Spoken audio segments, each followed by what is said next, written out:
નમસ્કાર ખેડૂત મિત્રો, અત્યારે આપણે વલભીપુર તાલુકાનું પાટણા ગામની અંદર આવી ગયા છે અને ખેડૂત છે વનરાજભાઈ મોરે અને વર્ષોથી આ સફેદ બુધેલ એક્સપોર્ટનું આ બીજ બનાવે છે અને એની પાસે સારા વેપારીઓ જે નામ લેવલના આપણે જે પંચગંગા છે એવી બધી જે કંપનીઓ હોય એ વનરાજભાઈ આગળ ખરેખર બિયારણ લઈ જાય છે અને એનું જર્મિનેશન જે છે એ ખરેખર હું તો તમને કહું 98.98 આવે છે, પણ છતાંય ખેડૂતોને આપણે વનરાજભાઈ આગળ જ આખી માહિતી લઈ કે વનરાજભાઈ આ બિયારણ તમે કેટલા વર્ષોથી સફેદ બુધેલ એક્સપોર્ટનું કરો છો?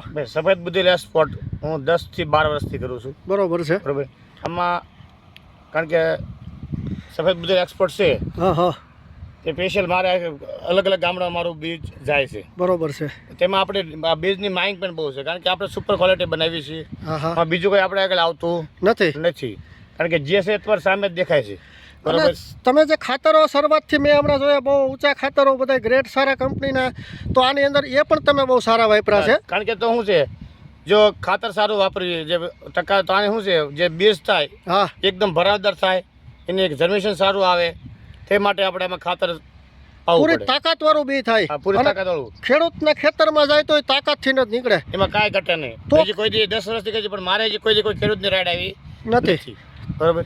તો વનરાજભાઈ, બીજા ખેડૂતોને તમારી પાસે આમ જો ઝાઝુ બી જોતું હોય તો તમારી પાસે ખેડૂતો લઈ શકે પણ મારા પાસે મારે જે મેં મને 10 વીઘાનો પ્લોટ છે કે મારે 5 મણ આવ્યો, 7 મણ 10 મણ આવ્યો. બરોબર. મારા પૂરતું છે માનો કે 10 વીઘાનો 100 મણ થયું ત્યાં સુધી હું વેચી શકું. બહારથી લાવી ક્યાં વેચતો નથી. મારું પૂરતું હોય છે ત્યાં સુધી ખેડૂતોને મળી શકે.